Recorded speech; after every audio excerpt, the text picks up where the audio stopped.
The August heat clung to Louisiana like a second skin, thick and suffocating, turning the air itself into something you had to chew before breathing.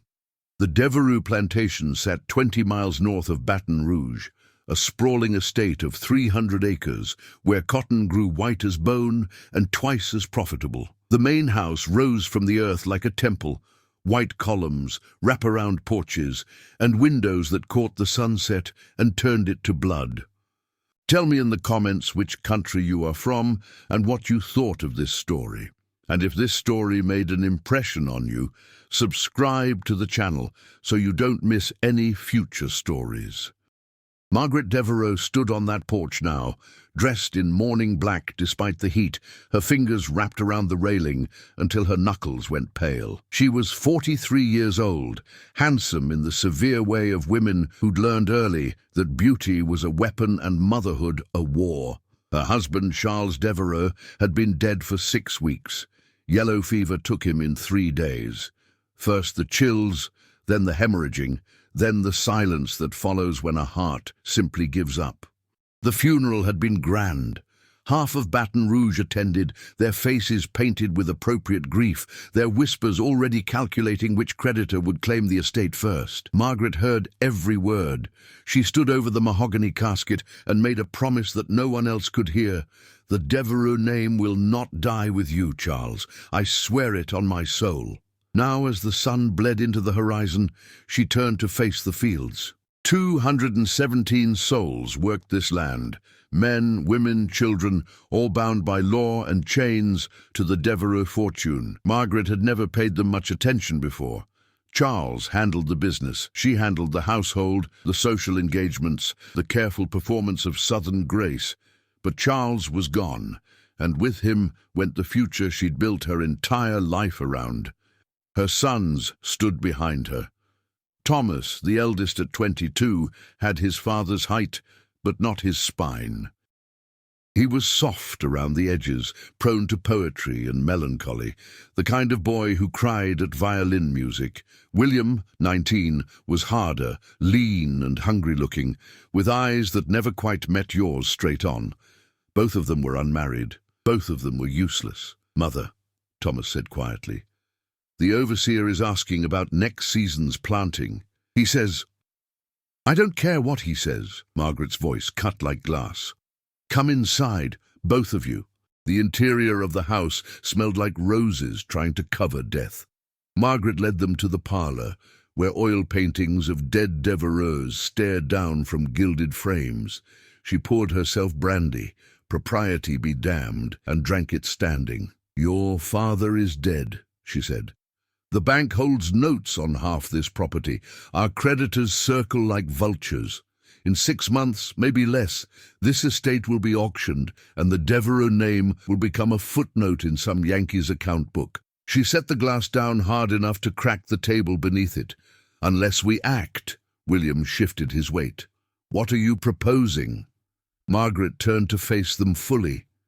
In the lamplight, her eyes looked feverish. "Legacy, William. Continuation. Your father and I had only you two. God saw fit to take your sisters in infancy. But this plantation holds 200 people, women of childbearing age." She paused, letting the implication settle like sediment. "The law is clear. Any child born to our property belongs to this estate, belongs to us." Thomas went pale. "Mother, you can't mean—" "I mean survival." Her voice rose, sharp and certain. "I mean 20, 30, 40 children bearing Devereux blood. I mean ensuring that when they auction this land, it comes with a workforce that is us, that carries our name forward, whether the world acknowledges it or not." She stepped closer, and Thomas flinched. "You think me mad? I am practical. You think me cruel.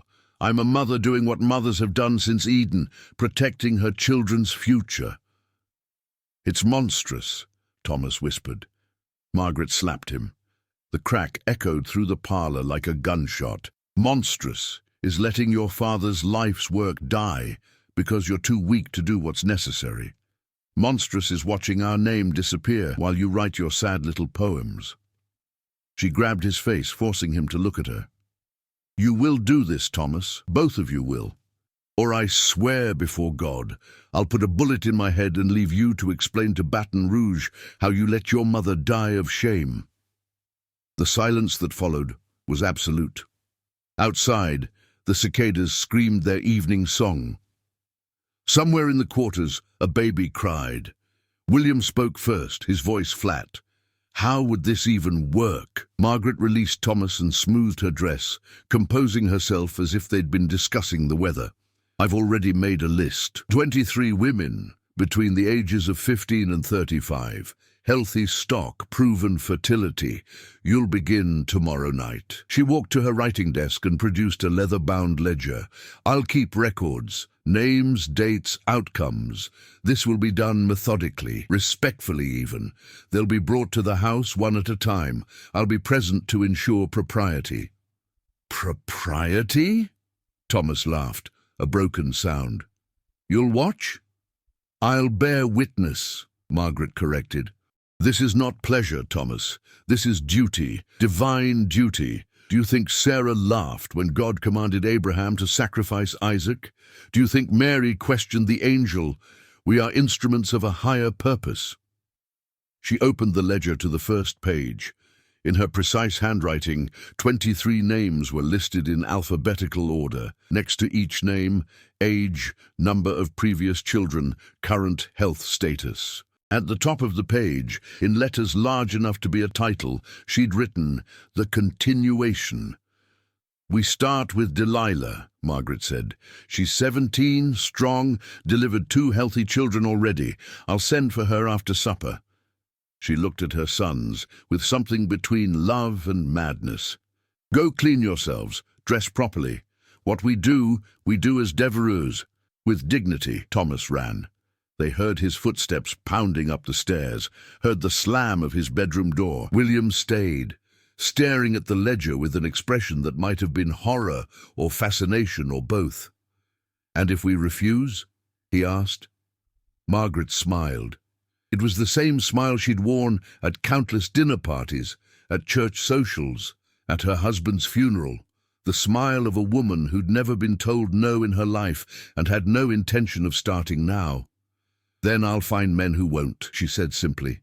"The overseer, perhaps, or I'll purchase new stock from Baton Rouge. But it will happen, William. The only question is whether you remain part of this family or become as dead to me as your father." She closed the ledger with a soft thud. "Now go. I have preparations to make." William left without another word. Margaret stood alone in the parlor, surrounded by the ghosts of dead Devereux, whose portraits seemed to watch with approval. She poured another brandy and raised it in a toast. "To legacy," she whispered. "To blood. To whatever it takes." Outside, the sun finished dying.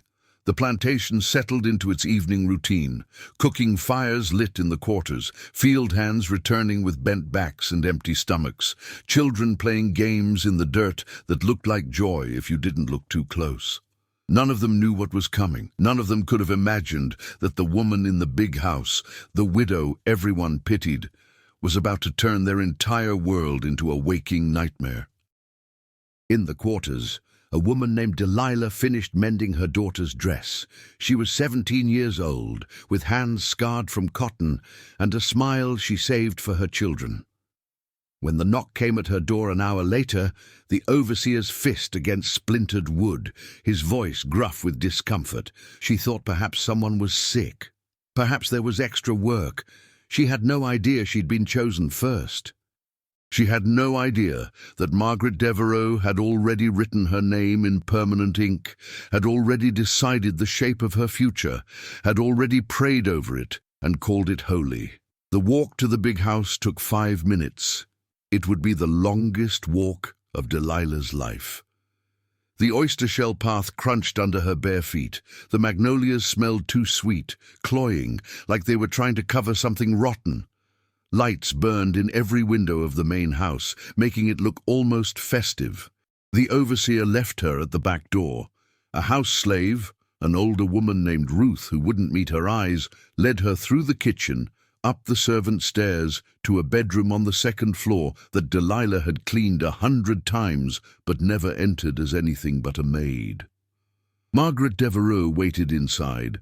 She wore her black dress and her pearls and an expression of absolute certainty. Thomas sat in a chair by the window, his face in his hands. William stood by the bed, his jaw clenched so tight it looked painful. "Come in, child," Margaret said gently, as if inviting her to tea. "Close the door behind you." Delilah did. The lock clicked like a coffin closing. "Now," Margaret continued, her voice taking on the rhythm of a preacher at a pulpit, "we're going to participate in something sacred tonight, something that will ensure the future of this estate and everyone on it. You should feel honored, Delilah. You've been chosen to carry forward the Devereux legacy." Delilah looked from Margaret to Thomas to William. Understanding came slowly, then all at once, like drowning. "No," she whispered. "Please, Mom. I got babies of my own. I can't—" "You can," Margaret said firmly. "You will. This is not a request." What happened next would repeat itself 22 more times over the following months. The woman would cry. Margaret would pray. The sons would do what they were commanded, or suffer their mother's wrath. And in the morning, the woman would return to the quarters with silent instructions to tell no one, knowing that silence was another form of chains. The Devereux plantation's greatest scandal had begun, and in the magnolia-scented darkness of that Louisiana night, with cicadas screaming and a widow watching, the boundary between motherhood and monstrosity dissolved completely. The first month passed like a fever dream, hot, delirious, impossible to wake from. Margaret kept her ledger locked in her writing desk, adding entries with the precision of an accountant tallying inventory. Next to Delilah's name, she wrote the date and a single word, complete. Then came Esther, 19, mother of 3, then Ruth's daughter, Clara, barely 16, then Josephine, Sarah, Mary, each name a checkmark in Margaret's divine calculus. The plantation changed in ways both visible and invisible. The field hands worked slower, their songs dying mid-verse, as if the words had turned to ash in their mouths. Women walked with their eyes down, clutching their children closer, praying they wouldn't hear their names called after sundown. The overseer, a thick-necked man named Pike, who'd worked for the Devereux for 15 years, started drinking before noon. He knew what was happening. Everyone knew. But knowing and speaking were different countries, and the distance between them was survival. Thomas stopped eating. Margaret watched her eldest son waste away at the dinner table, pushing food around his plate while his eyes stared at something none of them could see. He tried running once, made it as far as Baton Rouge before William found him in a boarding house, drunk and weeping. William dragged him back like a reluctant sacrifice, and Margaret locked him in his room for 3 days, with nothing but water and her leather-bound Bible. "Read Deuteronomy," she commanded through the door. "Read about duty. Read about obedience to parents. God tests us, Thomas. He tested Abraham. He tested Job. This is our trial, and we will not be found wanting." When she finally unlocked the door, Thomas emerged hollow-eyed and compliant. He performed his duty without complaint after that, though he started talking to himself when he thought no one could hear.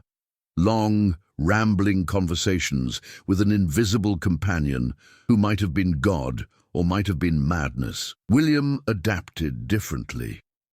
He stopped flinching, stopped hesitating. He went through the motions with mechanical efficiency, his face blank as parchment. Sometimes Margaret caught him staring at his hands as if they belonged to someone else, as if his body had become a tool he no longer recognized as his own. By October, 5 women had confirmed pregnancies. Margaret recorded each one with a small cross beside their names and increased their rations, extra cornmeal, occasionally meat. "They're carrying Devereux blood now," she explained to Pike. "They must be kept healthy." The pregnancies became visible in November. Delilah's belly swelled first, a small mound beneath her shift that the other women noticed and said nothing about. Then Esther. Then Clara, who was so young that pregnancy made her look like a child playing dress-up in her mother's clothes. The questions that should have been asked, who's the father, when's the wedding, why so many at once, were swallowed before they could be voiced. Questions were dangerous. Questions got you sold downriver or worse. But rumors, like water, found their own paths. They seeped through the quarters, trickled into Baton Rouge, pooled in the ears of people who preferred not to know but couldn't help hearing. The Devereux Plantation, once the jewel of the parish, became something people discussed in whispers. Invitations to Margaret's social functions went unanswered. The priest stopped visiting for Sunday blessings. Even the merchants in town, who'd always been eager for Devereux money, started making excuses about delayed shipments and increased prices. Margaret noticed, but didn't care. Her world had narrowed to the ledger, the estate, the growing number of swollen bellies that represented her victory over death and obscurity. She walked the quarters now, something she'd never done before, touching the pregnant women's stomachs, with a possessiveness that made their skin crawl. "Strong," she'd murmur, her palm flat against taut flesh. "This one will be strong. I can feel it." She'd look into their faces with an expression that might have been love, if love could curdle into something unrecognizable. "You should be grateful. Your children will carry the finest blood in Louisiana. They'll be Devereux, even if the law calls them something else." In December, disease came. It started with the children, a cough that rattled their small chests, a fever that turned their skin grey. Within a week, 3 were dead. Then an old man who worked the stables. Then Pike's wife, who'd never even set foot in the quarters. The doctor from Baton Rouge came once, took one look at the conditions, and recommended quarantine. Margaret refused. "We will not hide from God's will," she declared. "If this is punishment, we accept it. If this is trial, we endure it." But in private, in her room late at night, she knelt before her mirror and asked her reflection questions she couldn't answer. Was this divine retribution? Had she miscalculated God's intentions? The Bible was full of plagues, of tests, of righteous suffering. Abraham was asked to sacrifice his son, but was stayed at the last moment. Was she Abraham, or was she Pharaoh refusing to let her people go? She opened her ledger and counted. 8 confirmed pregnancies now. 2 miscarriages, 1 natural, 1 after the woman tried throwing herself down the cellar stairs. Margaret had the stairs removed after that. She couldn't afford to lose more. The sickness was taking enough. By Christmas, the death toll reached 12. The pregnant women were moved into the big house for protection, given beds in the servants' quarters, where Margaret could monitor them constantly. They slept in shifts, watched by Ruth, who'd been promoted to chief caretaker, with instructions to report any signs of distress. The irony of enslaved women being imprisoned for their own protection was lost on no one. Thomas found religion during this time, though what he found wasn't the gentle Jesus of his childhood, but something older and more terrible. He spent hours in the estate's small chapel, praying in languages Margaret didn't recognize, his voice rising and falling like wind through broken glass. When she asked him what he was doing, he looked at her with eyes that had seen beyond the veil and said, "Preparing for judgment, mother. Ours is coming." William, by contrast, found whiskey. He drank openly now at breakfast, at dinner, walking the fields with a flask that never seemed to empty. Pike tried to manage the plantation's actual business. The cotton still needed picking, the accounts still needed settling, but William was technically in charge, and a drunk master was worse than no master at all. On Christmas Eve, Margaret held a baptism, not in any church, no church would have them now, but in the plantation's small chapel with its rough-hewn pews and simple cross. She'd sewn white gowns for each of the pregnant women, 8 of them standing in a row like brides of some incomprehensible ceremony. Thomas read from Psalms while William swayed in the front pew. Margaret stood before them with a silver bowl of water, blessed by her own prayers, since no priest would come. "You carry the future," she told the women, her voice echoing in the small space. "You carry redemption. Whatever pain you've endured, whatever trials await, know that you are instruments of God's greater plan." She dipped her fingers in the water and traced crosses on their foreheads. "I baptize these children before their birth. I claim them for the Devereux name. I sanctify this legacy." Delilah, standing in the center, her belly huge now at 7 months, began to weep. Not from devotion or gratitude, but from the sheer absurdity of it all, being forced to breed like livestock, and then being told it was holy. The other women stood silent. Silence was its own prayer in this place. After the ceremony, Margaret distributed gifts, extra blankets, a bit of sugar, small luxuries that felt like mockery wrapped in generosity. Then she dismissed them back to their supervised quarters and sat alone in the chapel until dawn, her ledger open on her lap, adding notes by candlelight. December 24th, 1841. Baptism complete. 8 souls claimed. 3 more women to be brought. Target, 15 pregnancies by spring. Current losses, tolerable. Outside, the Louisiana winter settled in. Not the harsh freezes of the north, but a damp, bone-deep cold that made everything hurt. The fields lay fallow, the cotton picked and sold, bringing in just enough money to keep the creditors at bay for another season. The sick continued dying. The pregnant continued swelling. And Margaret Devereux, widow and architect of her own damnation, continued believing that she was building something sacred rather than descending into hell, one deliberate step at a time. In January, a visitor came. His name was Reverend Isaiah Blackwood, and he arrived unannounced on a black horse that looked like it had ridden straight out of a funeral procession. He was older, 60 at least, with white hair and eyes that had witnessed too many deathbeds to be shocked by much. He'd heard the rumors. Half of Louisiana had heard the rumors. But Reverend Blackwood had a reputation for going where other men of God feared to tread. Into prisons, into plague houses, into the dark corners where sin and suffering mixed into something that needed witnessing. Margaret received him on the porch, dressed in black as always, her spine straight as the columns that framed her. "Reverend," she said coolly, "this is unexpected." "Mrs. Devereux." He dismounted slowly, his joints stiff from the ride. "I've come to offer spiritual counsel. I understand you've been without a pastor since Father Michel stopped visiting. Father Michel is a coward. Father Michel is a man who knows when he's witnessing sin and when he's witnessing something worse."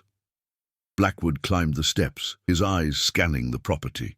Even from here, you could see the pregnant women through the windows, moving slowly through the house like ghosts of something that should never have been. "May I come inside?" Margaret considered refusing. But curiosity got the better of her. What did a man of God see when he looked at her work? Condemnation or understanding? She led him to the parlor and poured tea as if this were a social call. "You've heard the rumors," she said. It wasn't a question. "I've heard many things, that you've forced unholy unions, that you're attempting to breed your legacy like cattle. That disease has struck your plantation as divine punishment." He sipped his tea, studying her over the rim. "What I'm curious about is what you believe you're doing." "Surviving," Margaret said simply, "ensuring my family's continuation in a world that would see us erased. By raping your slaves with your sons." The word hung in the air like smoke. Margaret's hand tightened on her teacup. "That's a crude interpretation. It's the only interpretation." Blackwood set down his cup. "Mrs. Devereux, I've seen much in my years. I've seen what desperation drives people to do. I've offered last rites to men who committed horrors and begged forgiveness. But you," he leaned forward, "you believe you're righteous. That terrifies me more than simple cruelty ever could. God tested Abraham. God stayed Abraham's hand." Blackwood's voice cracked like thunder. "That's the point of the story, woman. Obedience, yes, but also mercy. Also the understanding that some acts, even when commanded, are meant to be stopped." He stood, his tall frame casting shadows. You haven't built a legacy. You've built a Tower of Babel out of suffering, and it will fall just as surely. Margaret rose to face him. Get out. I'll pray for you, Blackwood said, moving toward the door. I'll pray for your sons. I'll pray for those women, but mostly I'll pray that whatever justice comes finds you quickly, because the longer this continues, the more souls you damn, including your own. He left. Margaret watched him ride away, his black horse disappearing down the oak-lined path. She didn't feel shaken. If anything, his visit had clarified things. The world would never understand. The righteous were always persecuted. She returned to her writing desk and added a new entry to her ledger. Reverend Blackwood visited. Judgment will come from God, not men. That night, she called for 3 more women. February brought rain, endless drumming rain that turned the plantation roads to rivers of mud and made the big house feel like a ship at sea, isolated and adrift. The rain hammered against the windows where Margaret stood each morning, watching the water carve new paths through her property, watching her empire slowly dissolve into Louisiana clay. The first birth came on February 14th. Delilah went into labor at dawn, her screams pulling everyone from sleep like an alarm bell announcing catastrophe. Margaret had prepared for this, hired a midwife from Baton Rouge, a hard-faced woman named Agnes, who asked no questions because she'd been paid enough to swallow her tongue. Ruth assisted, and Margaret supervised, her ledger open on a nearby table, her pen ready to record history. The labor lasted 14 hours. Delilah thrashed and wept and cursed in languages that predated English, calling on gods and ancestors who couldn't help her, begging for mercy from a woman who'd forgotten what mercy looked like. Thomas stood outside the door, pale as milk, his hands pressed against his ears, trying to block out the sounds.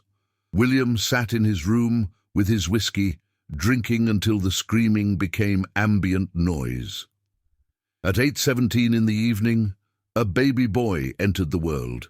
He was small but healthy, his cries sharp and clear in the humid room.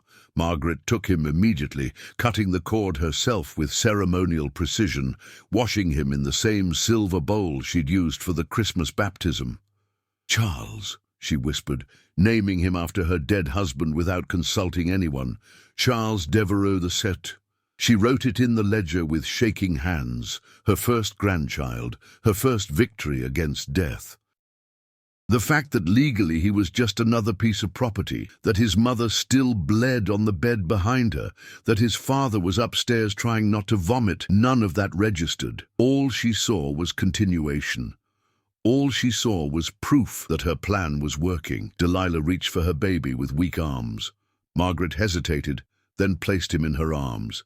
"You've done well," Margaret said, something almost like kindness in her voice. "You've given us a son. You'll have extra rations, lighter work. This child will want for nothing." Delilah looked down at the baby with an expression so complex it defied description.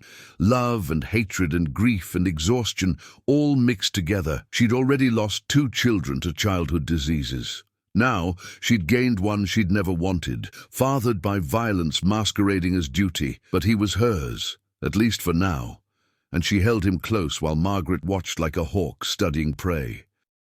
The births came faster after that. Esther delivered twin girls on February 23rd, small, early, one of them struggling to breathe until Agnes forced air into her lungs with brutal efficiency. Margaret named them Faith and Grace, adding them to the ledger with triumphant flourishes. 2 more Devereux, 2 more proofs of concept. Clara, the youngest of the pregnant women, went into labor on March 3rd. She was barely 17, her hips too narrow, her body too young for what it was being forced to do. The labor went wrong almost immediately.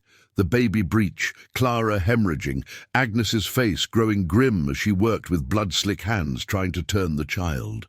Margaret stood in the corner praying, her rosary beads clicking like bone dice, her voice rising over Clara's screams. "Dear Lord, guide these hands, protect this child.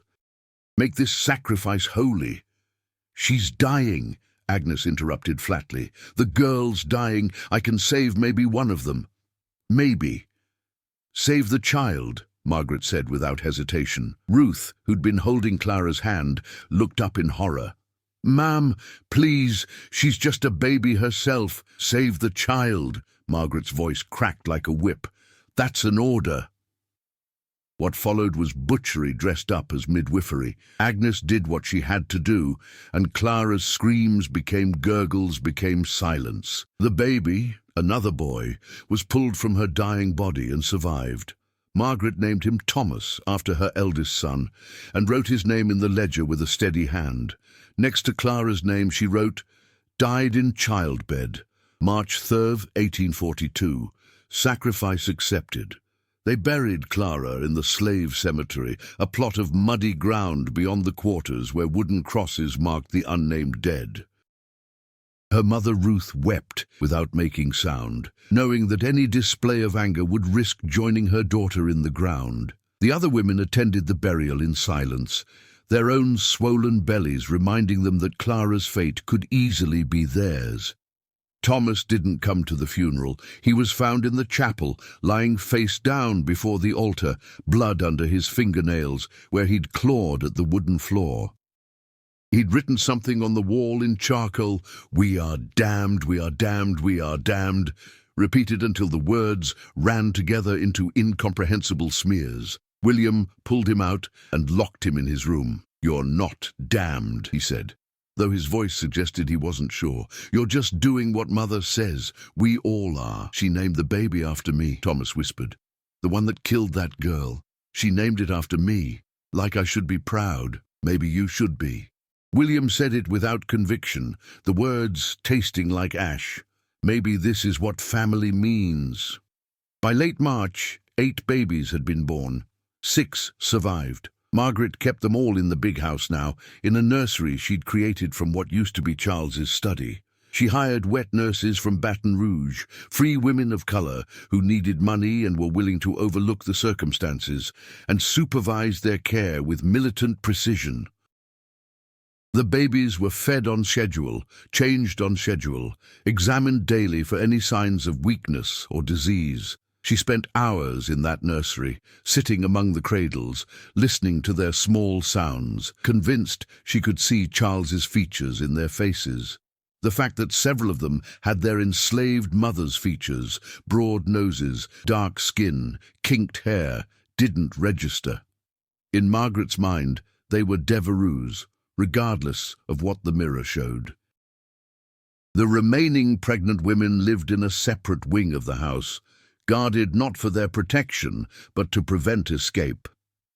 2 had tried running. One was caught before she reached the property line and spent a week in the root cellar as punishment. The other made it almost to Baton Rouge before she was brought back by slave catchers, her feet bloody and her spirit broken. Margaret considered selling her as an example, but decided the child she carried was too valuable. Instead, she had the woman chained to her bed until delivery. Pike quit in April. He came to Margaret with his hat in his hands and resignation in his eyes. "I can't do this anymore, ma'am. I've done plenty I'm not proud of in this life, but this—" He gestured vaguely at the house, the quarters, the whole rotting enterprise. "This is something else. This is damnation, and I won't be part of it." Margaret accepted his resignation with cold grace and promoted William to overseer. William, who could barely get out of bed without whiskey, who jumped at shadows and talked to people who weren't there. The plantation's actual operations, the fields, the livestock, the business of cotton, fell into neglect. Fences went unrepaired, equipment rusted. The spring planting happened late and haphazardly, seeds thrown into unprepared soil like prayers tossed into a void. The remaining slaves worked with the energy of the already dead, moving through motions out of habit rather than hope. Escape attempts increased.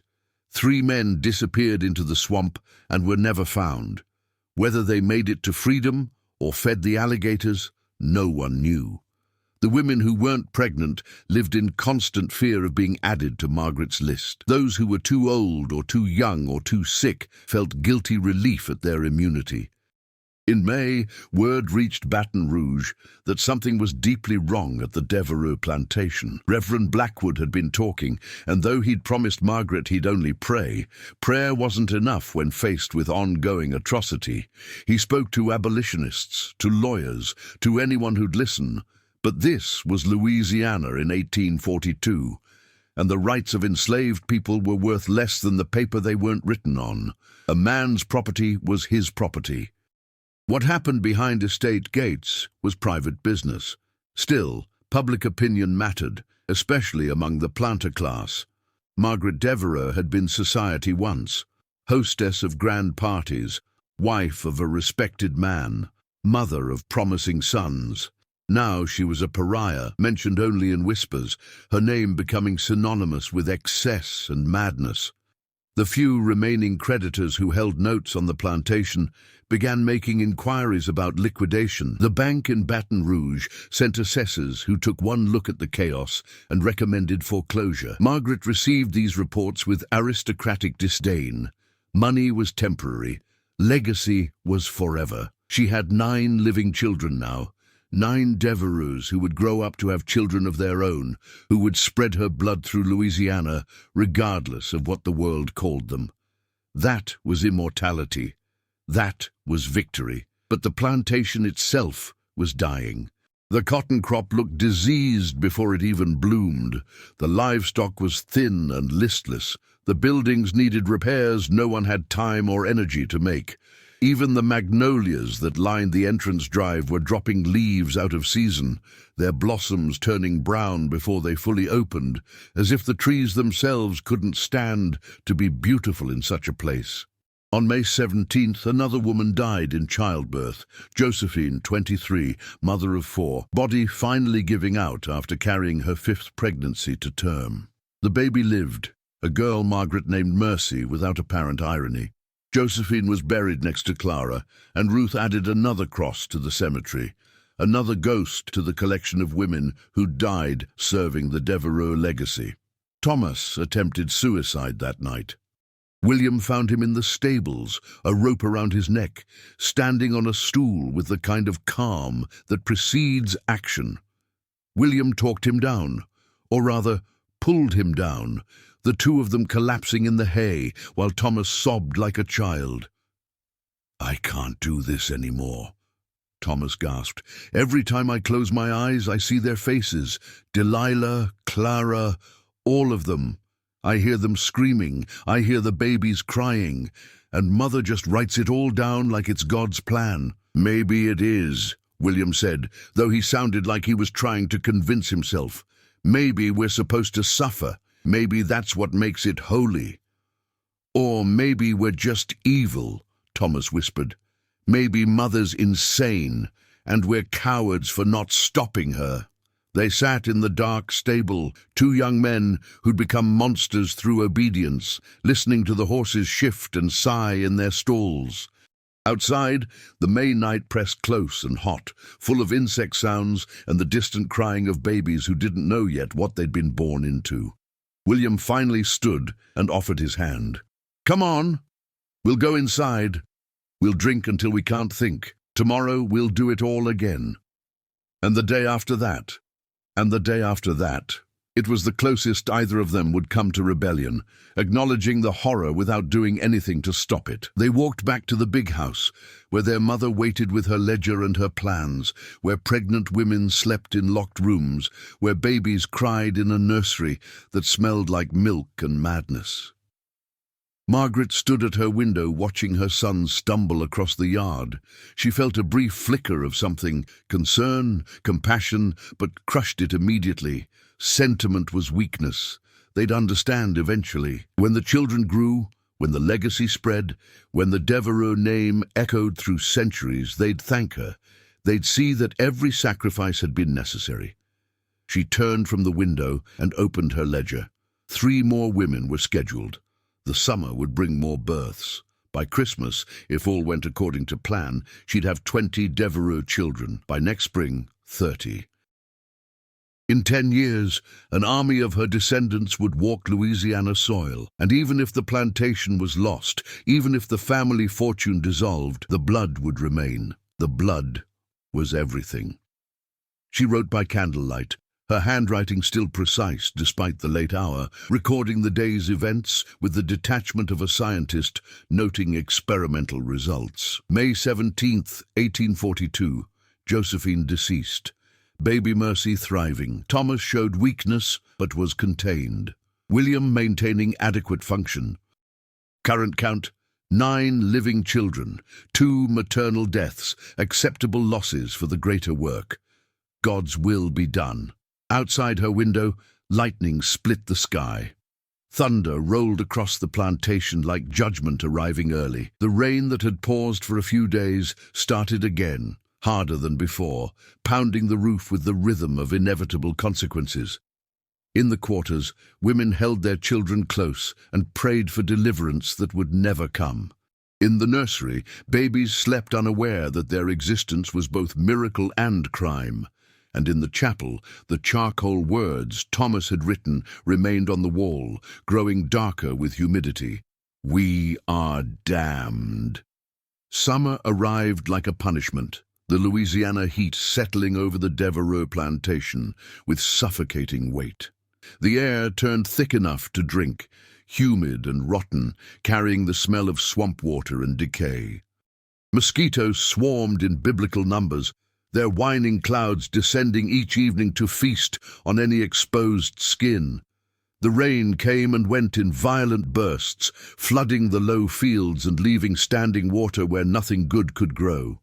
Yellow fever returned in June. It started in the quarters, a teenage boy who'd been healthy at sunrise and delirious by noon. His mother found him convulsing in their shack. His skin turned the yellow-grey color that gave the disease its name, blood seeping from his gums and nose. He was dead before sunset. The mother followed him 3 days later, then 2 more children, then an old woman who'd survived 70 years of slavery, only to fall to fever when freedom was nowhere on the horizon. Agnes, the midwife, refused to return. She sent a message with the supply wagon. "I don't care what you pay. That place is cursed, and I won't die there." Margaret hired another midwife, a desperate widow named Helen, who needed money more than she needed safety. But Helen took one look at the plantation and its collection of pregnant women and locked doors and turned her wagon around before even unhitching the horses. Ruth became the de facto midwife by default. She'd delivered babies before, knew the basics, had steady hands, and a practical nature that kept her functional when everyone else was falling apart. Margaret gave her a medical text she'd ordered from Baton Rouge and told her to study. Ruth couldn't read, so she memorized the illustrations, learning by pictures what women had been learning by necessity since time began. By mid-June, 11 babies lived in the nursery. The wet nurses Margaret had hired from Baton Rouge stopped coming.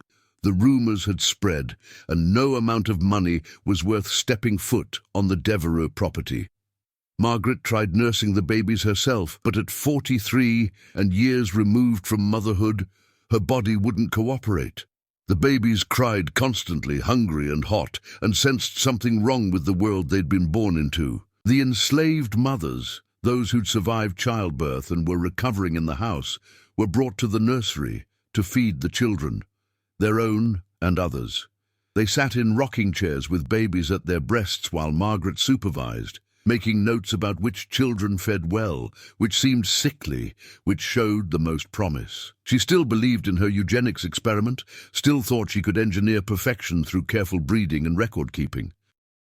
"That one has Charles's eyes," she'd say, pointing to a baby who actually had his mother's eyes, his mother's nose, his mother's everything except the circumstances of his conception. "And that one, see the shape of her hands, pure Devereux lineage." The women said nothing. They fed the babies and avoided Margaret's gaze and planned escape routes they'd never have the courage to attempt. Running meant leaving children behind. Staying meant more nights of being summoned to the house, more pregnancies, more chances of dying, like Clara or Josephine. They were trapped in a choice between impossible options, so they chose numbness. Numbness was survival. Thomas's condition deteriorated throughout June. He stopped bathing, stopped changing clothes, wandered the house like a ghost haunting his own life. He talked to the paintings of dead Devereux, asking them for advice, arguing with frames when the answers didn't come. Margaret found him once standing over the nursery cradles with a pillow in his hands, and for a terrible moment she didn't know if he intended to use it. "Thomas," she said carefully, her hand moving toward the letter opener she'd started carrying. "What are you doing?" He looked at her with eyes that had gone somewhere else. "They'd be better off dead, Mother. All of them. Better to be dead than to grow up knowing what they are, how they were made. Put down the pillow." "I'm being merciful. You're being weak." Margaret moved closer, her voice taking on the steel edge that had always bent her sons to her will. "Put it down, Thomas. Those children are our legacy. They're your brothers and sisters, regardless of circumstance. They're Devereux. They're evidence," Thomas whispered. "Evidence of what we've done, what you've made us do." But he dropped the pillow and left the nursery, his shoulders shaking with silent sobs. Margaret increased his laudanum dosage after that. Better to have him sedated than dangerous. She couldn't afford to lose control now, not when she was so close to achieving something unprecedented. 15 babies by autumn. That was her goal. 15 living pieces of the Devereux legacy, insurance against death and foreclosure, and the erasure of her family name. William, meanwhile, achieved a strange equilibrium through constant drunkenness. He maintained just enough sobriety to manage the plantation's basic functions, assigning work, distributing rations, keeping the machinery of slavery grinding forward, but never enough to be fully present. He'd become a ghost in his own body, operating on instinct and whiskey, avoiding mirrors because he couldn't stand to see what he'd become. He'd also started visiting the quarters at night, not on his mother's orders, but of his own accord. Some of the women there weren't on Margaret's list. Too old, too young, wrong body types for breeding. William found solace there, the kind of temporary oblivion that came from human contact without his mother's ledger recording it. These encounters were still violations, still exercises of power over the powerless. But in William's mind, at least they weren't part of the systematic horror his mother had orchestrated. It was a distinction without a difference, but it let him sleep at night. July brought more deaths. The fever spread despite quarantine attempts, despite prayers, despite Margaret's insistence that they were under divine protection. 4 more people died in the quarters. One of the wet nurses who'd stayed, an older woman named Martha, who'd lost her own children years ago and had nothing left to lose, succumbed to fever while holding someone else's baby. The baby survived. Martha was buried in the cemetery that was running out of space. The pregnancies continued their terrible march toward completion. 3 more births in July, 2 healthy babies and 1 stillborn. A little girl who never drew breath, her body perfect and lifeless. Margaret recorded the stillbirth with clinical detachment, July 23, 1842. Female child, stillborn, cause unknown. Mother, Rachel, recovering. Will attempt again in 6 months. The fact that Rachel was still recovering from the trauma of delivering a dead child didn't factor into Margaret's calculations. The bank sent final notices in late July. The plantation was officially insolvent. Foreclosure proceedings would begin in September unless debts were settled. Margaret threw the notices into the fireplace and watched them burn. Money was an illusion. Property was temporary. Legacy, blood legacy, was the only currency that mattered. But even she couldn't deny that the estate was disintegrating. The big house needed repairs she couldn't afford. The fields were overgrown with weeds because half the workforce was either sick, pregnant, or too demoralized to work effectively. The cotton that did grow was poor quality, worth less each year as the soil exhausted itself and no one bothered with crop rotation or proper farming techniques. Visitors still came occasionally, though never the kind Margaret wanted. Reverend Blackwood returned in August, riding his black horse up the drive like death doing a wellness check.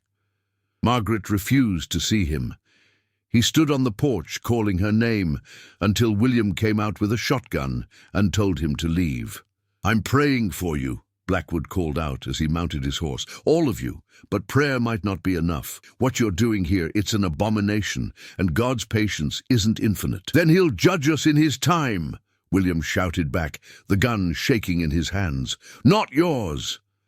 Blackwood rode away, but his words lingered like smoke. That night, Thomas quoted them in his laudanum dreams, his voice echoing through the house.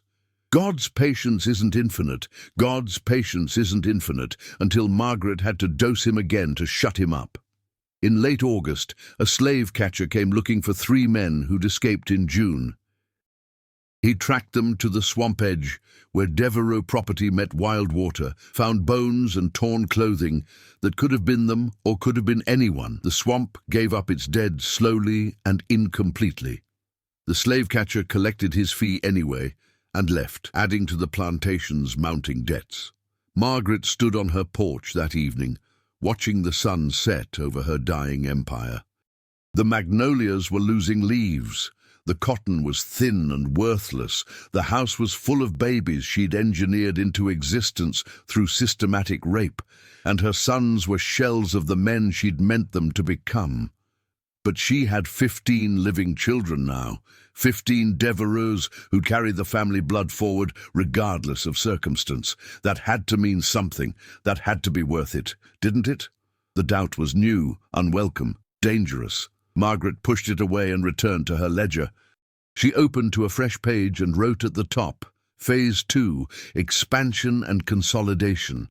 Below that, she listed the names of women who'd already given birth once and were now healthy enough for a second pregnancy. Delilah's name was first on the list.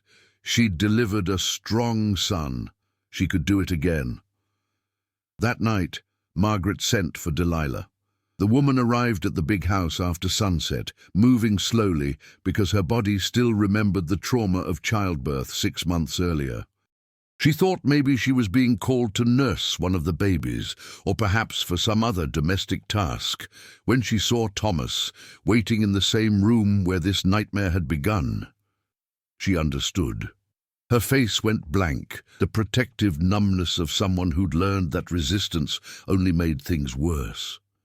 "No," Delilah said quietly. "Please, Mom. My body ain't healed right. I'm still bleeding sometimes." The midwife said.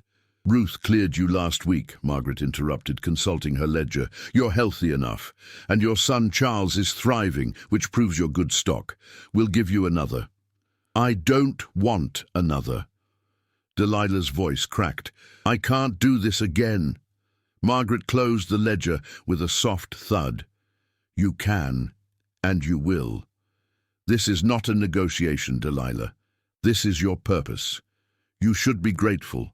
Your children will have opportunities other slaves never dream of. Education, perhaps. Training in skilled work. The Devereux name might not be theirs legally, but I'll see they're cared for. They'll still be slaves," Delilah whispered. "No matter whose blood they got, they'll still be property, for now." Margaret's eyes glittered with something that might have been madness, or might have been faith. It was hard to tell the difference anymore. But blood is patient. Blood waits. In 2 generations, 3, my descendants will spread through Louisiana like roots through soil. Some will be free. Some will marry into respectability. The Devereux legacy will survive, even if the plantation doesn't. She gestured to Thomas, who stood by the window looking like he wanted to climb through it and fall to his death. "Proceed." What happened next took 40 minutes.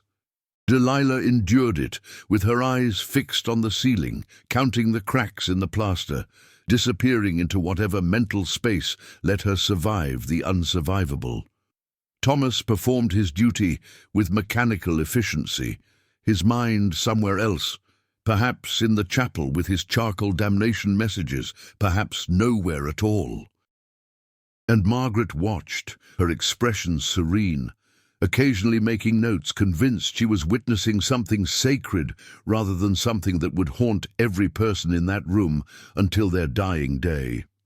When it was over, Delilah was dismissed with instructions to return if her monthly blood didn't come. She walked back to the quarters on legs that barely held her, past the cemetery where Clara and Josephine and so many others were buried, past the fields where Spanish moss hung from dying oaks like funeral shrouds.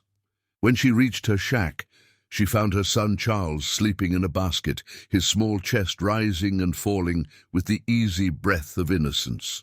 She picked him up and held him close, and for the first time since his birth, she considered killing him, a mercy killing, saving him from growing up in this place, from carrying Devereux blood like a curse. But she didn't. Instead, she sang him a song her grandmother had sung to her, in a language that predated captivity, words that meant endure and survive and remember. The baby didn't understand the words, but he quieted to the melody, and Delilah held him until dawn, memorizing his face, storing the moment against the horrors that would inevitably come. September brought no relief. The heat persisted, the fever continued killing, and Margaret's expansion plan proceeded with ruthless efficiency. 4 more women were summoned to the big house. 2 were second pregnancies, 2 were first-timers, younger women who'd been spared the initial round, but were now old enough in Margaret's calculation to contribute to the legacy. One of them was Ruth's youngest daughter, Sarah, just turned 16. When Ruth heard the news, she went to Margaret's study and did something she'd never done in 20 years of enslavement. She begged. "Please, ma'am," Ruth said, kneeling because standing felt presumptuous. "Not Sarah. She's just a baby herself. Take me instead. I'm only 38, I could still carry—" "You're too old," Margaret said without looking up from her ledger. "The risks increase with maternal age. Sarah is young, healthy, proven fertility in her bloodline. She's ideal. She's my daughter, and these are my sons." Margaret finally met Ruth's eyes. "You think I like this? You think I enjoy what's necessary? I'm a mother too, Ruth. Everything I do for my children's future. You should understand that." This ain't motherhood," Ruth whispered. "This is something else, something wrong." Margaret stood, and for a moment, something flickered across her face. Doubt, shame. But it was gone before it could take root. "Get out, and send Sarah to the house tonight. If you interfere, I'll sell you to the sugar plantations in New Orleans. They work people to death there in 5 years. Is that what you want?" Ruth left without answering. She had no power here, no leverage, no way to protect her daughter except to prepare her for what was coming. She spent the afternoon with Sarah, holding her, telling her stories about a grandmother who'd been free once, in another country, another lifetime. She told her that survival was its own form of resistance, that living when they wanted you broken was victory of a kind. When the overseer came to collect Sarah that evening, Ruth kissed her daughter's forehead and whispered, "Come back to me. No matter what happens, come back." Sarah nodded, unable to speak around the fear lodged in her throat. She walked to the big house with her head up, her spine straight, carrying herself with a dignity that Margaret would later note in the ledger as good breeding, excellent temperament. What Margaret didn't record was the tears that ran silently down Sarah's face, or the way her hands shook, or the small sound she made when she saw William waiting in the room. Not Thomas, this time. Margaret had decided to rotate her son's duties to prevent either one from completely breaking down.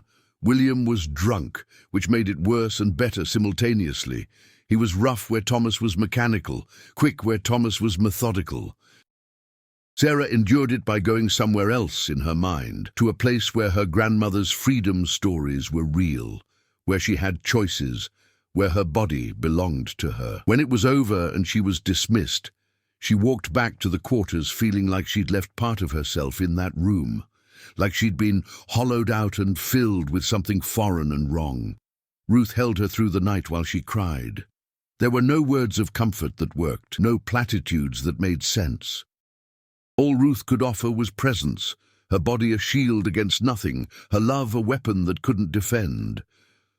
In the morning, Sarah returned to work in the kitchens, moving through her duties with automatic precision, her mind somewhere far away where Margaret Devereux's ledger couldn't reach. By the end of September, foreclosure was imminent. The bank sent representatives with paperwork and valuations. They walked the property making notes, the house's condition, the livestock count, the number of enslaved people and their estimated values. Margaret followed them with her ledger, arguing about assessments, insisting the estate was worth more than their numbers suggested. "The children," she kept saying, pointing to the nursery where 17 babies now lived. "They're Devereux blood. That has to count for something." The bank representatives looked at each other with expressions that mixed pity and disgust. "Ma'am," one of them finally said, "these children are, well, they're property like any other. They'll be included in the estate sale. Whoever buys the plantation buys them too." "No!" Margaret's composure cracked. "You don't understand. They're not just property. They're my legacy, my grandchildren. You can't sell them like cattle." "Ma'am, legally speaking, that's exactly what they are." The representatives left, and Margaret stood in her parlour, surrounded by portraits of dead Devereux, her carefully constructed worldview collapsing around her. She'd engineered these children into existence, had recorded their births with the precision of a scientist, had convinced herself that forced breeding could create legacy. But the law saw only property. The world saw only slaves. Her grand experiment in genealogical immortality was about to be auctioned off to the highest bidder, and all her prayers and planning couldn't stop it. She went to the chapel that night, the small space where Thomas had written his damnation messages and where she'd baptized pregnant women in a mockery of holy ritual. She knelt before the altar and tried to pray, but the words wouldn't come. For the first time since Charles's death, since this whole nightmare began, Margaret Devereux felt something like clarity, a brief, horrible understanding of what she'd actually done. Not legacy building, not divine mission, just cruelty, just the systematic brutalization of powerless people by someone with power, just rape dressed up in religious language and recorded in leather-bound books, as if notation made it noble. The clarity lasted maybe 5 minutes. Then it was gone, pushed away by the same force of will that had sustained her through 2 years of orchestrated horror. She couldn't afford doubt. Doubt was the luxury of people who had choices. She'd committed too deeply, gone too far, destroyed too much to turn back now. Forward was the only direction left, even if forward led straight into hell. She returned to the house and opened her ledger. 5 more women were on the list for October. She'd lost track of which ones had been summoned once, twice, 3 times. The pages were full of names and dates and clinical observations that read like a breeding manual for livestock. Somewhere in all that data was proof that she'd succeeded. 17 living children, 18 pregnancies resulting in birth, acceptable mortality rates given the circumstances. But there was other data she hadn't recorded. The suicide attempts. 4 so far, only 1 successful. The women who'd started talking to themselves, their minds fracturing under sustained trauma. The children born in the quarters who'd stopped thriving, as if the plantation's collective despair was toxic to new life. The way the enslaved community had gone silent, their songs and stories dying out like candles in a suffocating room. Margaret closed the ledger without adding any new entries. Tomorrow, she'd resume the plan. Tomorrow, she'd continue building her legacy. But tonight, just for a few hours, she let herself sit in the dark and listen to the house settling, the babies crying, her sons moving through their rooms like prisoners in cells they'd built themselves. Outside, September rain began to fall. It would rain for 3 days straight, flooding the low fields, turning roads to swamps, trapping everyone on the plantation with their choices and their consequences. The fever would spread in the stagnant water. More people would die. And Margaret Devereux would keep writing in her ledger, keep believing that history would vindicate her, keep pushing forward, because stopping meant admitting that everything, every baby, every death, every night of forced breeding had been for nothing. The plantation was dying, her sons were broken, her legacy was about to be auctioned off. But Margaret had faith. Faith that blood was stronger than law, that family survived beyond property rights, that the Devereux name would echo through Louisiana history regardless of how much the world tried to forget it. She was right about that last part, at least. The world would never forget the Devereux plantation, but not for the reasons she hoped. October arrived with a cold snap that felt like nature itself, trying to kill what remained of the Devereux plantation. Frost came early, unusual for Louisiana, blackening the last struggling cotton plants and turning the magnolia leaves to brittle brown. The enslaved people said it was God's judgment made visible. The overseer said it was just weather. Margaret said nothing, locked in her study with mounting financial documents and her ledger, trying to find mathematical solutions to spiritual problems. The foreclosure was scheduled for November 15th. Everything would be auctioned. The land, the house, the livestock, the people. Margaret had 6 weeks to prevent the inevitable or prepare for displacement. She chose a third option: acceleration. If she was going to lose the physical plantation, she'd ensure the genetic one was complete. Her goal of 15 babies had been exceeded. Now she wanted 25.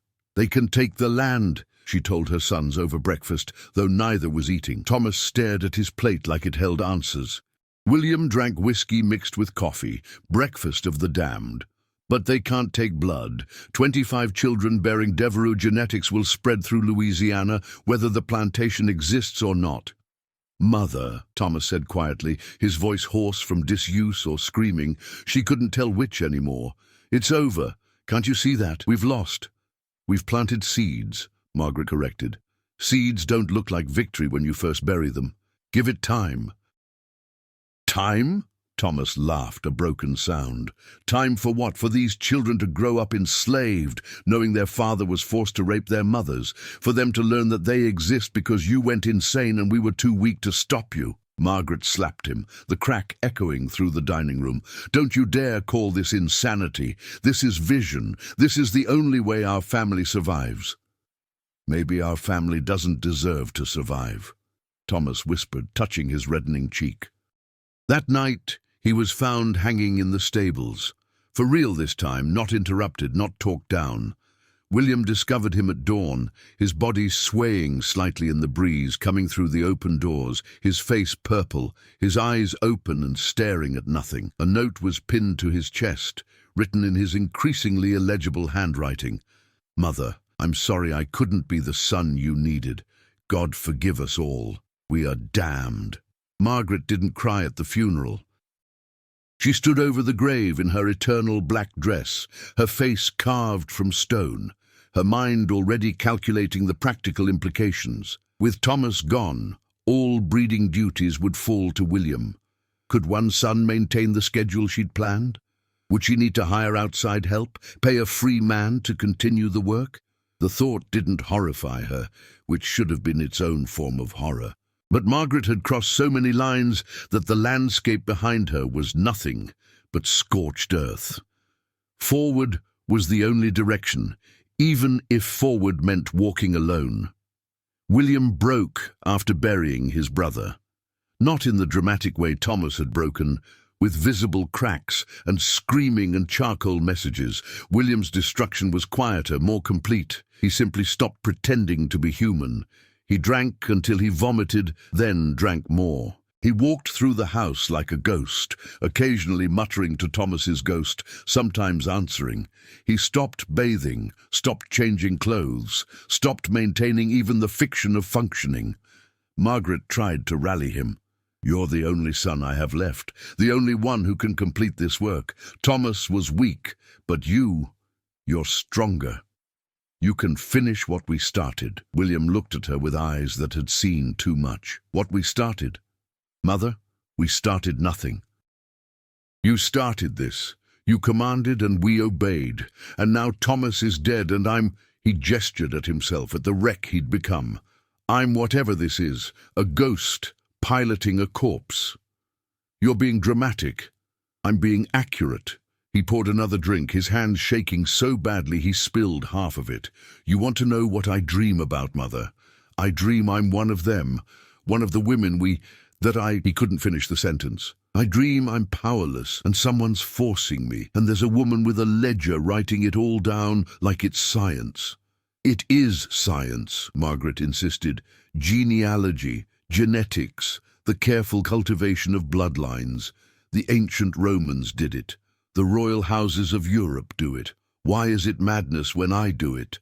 Because they don't have to rape slaves to do it, William shouted, the first time he'd raised his voice to her in months. Because they're not violating people and calling it holy. Because, his voice broke, because we're not Romans or royals, Mother. We're just monsters, and Thomas knew it, and it killed him. He left the house that night and didn't return for 3 days. When he came back, he'd made a decision. He found Margaret in her study with the ledger and said, I'm done, no more. Sell me if you want. Shoot me, I don't care. But I won't do this anymore. Margaret considered her options. She could force him. She still had laudanum, could drug him into compliance. She could threaten him with disinheritance, with public exposure, with whatever leverage remained. But looking at William, at what was left of her last son, she realized she'd extracted everything he had to give. There was nothing left to threaten because he'd already lost everything that mattered, including himself. Fine, she said, closing the ledger. I'll make other arrangements. She did. Within a week, she'd hired 3 white men from Baton Rouge, the kind of men who didn't ask questions if you paid them enough. Drifters, criminals, the type who existed in the cracks between respectable society and outright villainy. She explained the work. They'd visit the plantation 3 times weekly, service designated women, and receive payment based on confirmed pregnancies. The men agreed without hesitation. Moral qualms were luxuries poor men couldn't afford. The enslaved community reacted with a new depth of despair when they realized Margaret's systematic breeding program would continue even without her son's involvement. At least before, there'd been the thin hope that Thomas's death might end it. Now it was clear that Margaret would find a way to continue, no matter what. The women on her list stopped hoping for rescue and started planning only for endurance. But word was spreading beyond the plantation. Reverend Blackwood had continued his campaign, writing to abolitionists in the North, to newspapers, to anyone who might listen. Most didn't want to know. The reality of slavery was already uncomfortable enough, without adding Margaret Devereux's specific brand of horror. But some listened, some cared, some began investigating. In late October, 2 men arrived from Baton Rouge, identifying themselves as officers of the court. They had a warrant to inspect the property based on allegations of extraordinary cruelty beyond the customary bounds of slave management. It was a carefully worded document, acknowledging that slavery itself was legal, while suggesting there might be limits even to a master's authority. Margaret received them in the parlor with icy politeness. This is private property. You have no authority here. We have this warrant, ma'am, the older officer said, clearly uncomfortable. Signed by Judge Hammond. We need to inspect the premises and interview the people you hold.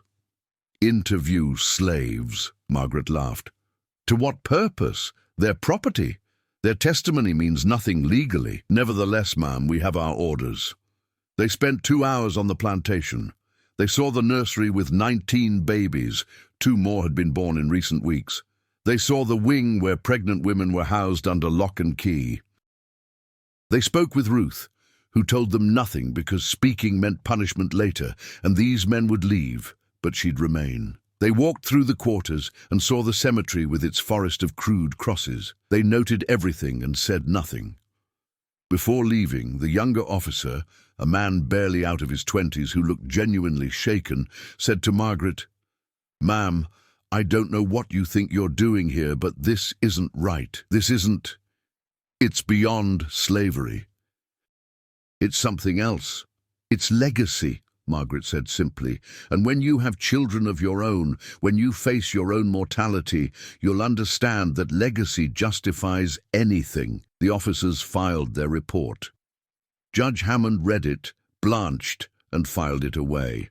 There was an election coming. No one wanted to deal with the political nightmare of prosecuting a white woman for being too cruel to her slaves. The property rights implications alone were staggering. If they could prosecute Margaret Devereux for forced breeding, what other slave management practices might become criminal? Where was the line? Better not to look too closely. So nothing happened. The warrant produced no charges. The investigation quietly evaporated. Margaret had been right about one thing. The law's appetite for intervention had limits that her actions, however monstrous, hadn't exceeded. But public opinion was different. The officers talked, despite being told not to. Their report leaked. By early November, everyone in Baton Rouge knew the broad strokes of what was happening at the Devereux plantation. The details were fuzzy, exaggerated in some tellings, minimized in others, but the core truth was undeniable. Margaret Devereux was breeding slaves like livestock, using her sons first, and hired men now, keeping records like it was scientific research, and calling it divine mission. The foreclosure auction was moved up to November 8th. The bank wanted to distance itself from the scandal. Potential buyers who might have been interested in acquiring a profitable plantation suddenly found reasons to stay away. No one wanted to be associated with the Devereux name. No one wanted to buy property that locals were already calling cursed. The night before the auction, Margaret sat in her study with her ledger open. 19 living children, 23 confirmed pregnancies total, 4 maternal deaths, 1 son dead by suicide. Another son drunk himself unconscious every night. A plantation about to be sold, a family name that would echo through Louisiana history as a warning rather than a legacy. She ran her fingers down the columns of names and dates, all her careful record-keeping, all her methodical documentation.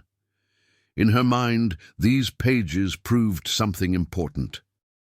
Proved that her children would spread through Louisiana, their Devereux blood mixing into future generations, surviving even when the plantation didn't. Proved that she'd succeeded in defeating death through sheer force of will. But another part of her mind, the part she'd been suppressing for months, whispered different truths. These pages didn't prove legacy. They proved atrocity. They weren't scientific records. They were confessions. Each name was a victim. Each date was a crime. Each note about health and fertility was evidence of systematic brutalization. Margaret closed the ledger. She couldn't afford those thoughts. Not now, not after everything she'd sacrificed, everything she'd done. She had to believe it meant something, had to believe history would vindicate her, had to believe her grandchildren's grandchildren would carry Devereux blood into the future, even if they never knew the name, even if they never understood the cost. The auction on November 8th was sparsely attended. A sugar baron from New Orleans bought the property for a fraction of its value, planning to convert it to sugarcane cultivation. The enslaved people were sold separately, some to him, most scattered to other plantations across Louisiana. The children in the nursery were sold as a lot, 19 mixed-race infants, various ages, destined for who knows where. Margaret tried to buy them herself, but had no money. She screamed at the auctioneer, causing such a scene they threatened to have her removed. William attended the auction drunk, watching his mother's empire dissolve, feeling something that might have been relief. When it was over, when the new owner had his deed and the enslaved people were being loaded into wagons, William approached Margaret. "It's finished," he said. "You lost. We all lost." "No," Margaret said, still clutching her ledger. "They can take the land, but they can't take the blood. The children exist. They'll grow up. They'll have children of their own. The legacy continues." "The legacy is horror," William said softly. "That's what continues. The memory of what you did, what you made us do. That's the legacy, Mother, not blood, terror." He left for Baton Rouge the next day, never to return. Margaret never saw him again. She heard later that he drank himself to death in a boarding house within 6 months. His body found by a landlady who said he'd been crying in his sleep, calling names she didn't recognize. Delilah, Clara, Josephine, Ruth, all the women he'd brutalized under his mother's command. Margaret was given a week to vacate the premises. She packed her clothes, her late husband's papers, her collection of family portraits, and her ledger. The new owner watched her go with obvious relief, eager to cleanse the property of its recent history. The enslaved people who remained whispered prayers of thanksgiving that she was finally gone, even though most of them would continue suffering under new masters. At least Margaret Devereux's specific nightmare was ending. She took a room in a shabby boarding house in Baton Rouge, her money nearly gone, her sons dead or lost to her, her name synonymous with scandal. She could have left Louisiana, started fresh somewhere no one knew her story. But Margaret stayed, obsessed with tracking her legacy. She spent her remaining money on investigators, trying to find where the nursery children had been sold, trying to trace their locations, trying to maintain her genealogical records. She learned that 5 had died in transport or shortly after. Disease, accident, the casual cruelty of people handling cargo.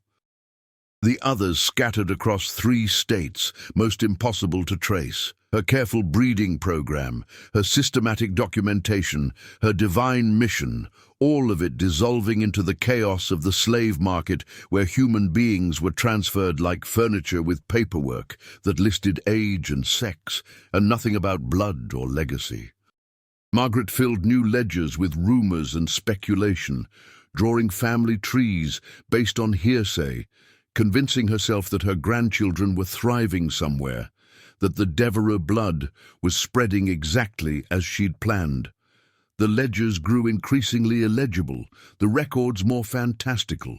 She wrote letters to plantation owners across the South, asking about mixed-race children aged approximately 1-3 years, possibly bearing Devereux features, but received no replies. By December 1842, she was destitute. The boarding house evicted her.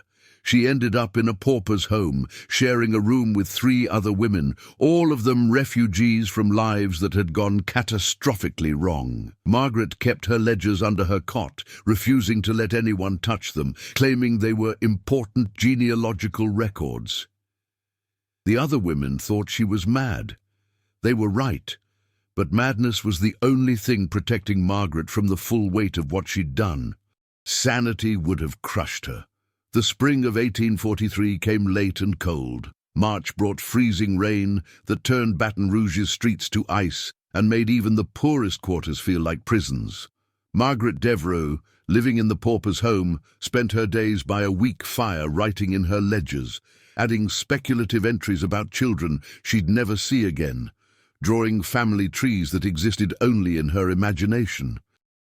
She'd been forgotten by polite society, but not by the community she'd terrorized. The enslaved people, scattered from her plantation, carried stories with them to their new prisons. The forced breedings, the deaths in childbirth, the sons who wept while their mother watched and recorded. These stories spread through the networks of survival that connected slaves across the South, whispered in quarters, coded into songs, preserved in oral histories that the masters never heard. Margaret's name became synonymous with a particular kind of evil, not the casual cruelty of average slave owners, but something more systematic, more calculated. She'd turned reproduction itself into a weapon, had commodified pregnancy, had treated human beings as experimental subjects in her quest for genetic immortality. Other slaves owners might whip or starve or work people to death, but Margaret Devereux had violated something deeper, the very concept of family, of motherhood, of bodily autonomy. Ruth, now working for the sugar baron who'd bought the plantation, heard through the networks that Margaret was destitute in Baton Rouge. Part of her wanted revenge, wanted to see the woman who'd forced her daughter into breeding, now suffering in poverty. But another part, the part that had survived 20 years of slavery by understanding that revenge was a luxury the powerless couldn't afford, felt only exhaustion. Margaret's suffering didn't undo Ruth's daughter's trauma. Margaret's poverty didn't resurrect Clara or Josephine or any of the women who died in childbirth. "She's living her judgment," Ruth told the other women one evening in the new Plantation's quarters. "God don't need us to punish her. She's punishing herself, locked in that head of hers with what she'd done." It was true. Margaret's madness had become its own torture chamber. She couldn't leave the past, couldn't stop calculating and recording and believing that somehow, somewhere, her legacy was thriving. She wrote letters she couldn't afford to mail, addressed to children she'd never met, explaining her grand plan, justifying her choices, begging for understanding from descendants who didn't know she existed. In April, an investigative journalist from a northern abolitionist newspaper arrived in Baton Rouge. He'd heard rumors about the Devereux plantation, exaggerated rumors, the kind that seemed too awful to be true. He interviewed people carefully, knowing that in Louisiana in 1843, asking the wrong questions could get you killed. He spoke with Reverend Blackwood, who provided testimony. He tracked down the court officers who'd investigated, who reluctantly confirmed the basics. He even managed to interview 2 women who'd been enslaved at the plantation, though they spoke anonymously and with visible trauma. The journalist tried to interview Margaret herself. He found her in the pauper's home, surrounded by her ledgers, her hair unkempt, her once fine dress now shabby and stained. She received him eagerly, desperate to tell her story, certain that someone would finally understand her vision. "I created legacy," she told him, pulling out her ledgers with shaking hands. "Look, 19 children born, Devereux blood spread across Louisiana. Some died, yes, but that's the cost of any great work. The Romans understood this. The royal houses understood. You have to think in generations, not individual lives." The journalist took notes, his face carefully neutral. "Mrs. Devereux, are you saying you forced enslaved women to breed with your sons?" "Forced is such an ugly word," Margaret said. "I orchestrated. I facilitated. I ensured the survival of my family line through unconventional but necessary means." "You raped them," the journalist said flatly. "You and your sons raped enslaved women systematically over 2 years. Margaret's face hardened. "I did what mothers have always done, secured my children's future. History will vindicate me. In 100 years, when Devereux blood flows through half of Louisiana, they'll understand my vision." The journalist published his article in June 1843. It was titled, "The Breeding Plantation, How One Louisiana Widow Turned Slavery into a Genetic Experiment." It was graphic, detailed, and horrifying. The abolitionist papers in the North ran it prominently. Some Southern papers published edited versions, removing the most explicit details but maintaining the core facts. Others refused to run it at all, calling it Northern propaganda designed to make slavery look worse than it was. The article reignited the debate about slavery that was already tearing America apart. Abolitionists pointed to Margaret Devereux as proof that slavery corrupted everyone it touched, that the power to own people led inevitably to atrocity. Slavery defenders argued she was an aberration, that her madness had nothing to do with the institution itself, that one woman's crimes shouldn't condemn an entire economic system. Neither side seemed particularly concerned about the women she'd victimized or the children she'd brought into the world through systematic rape.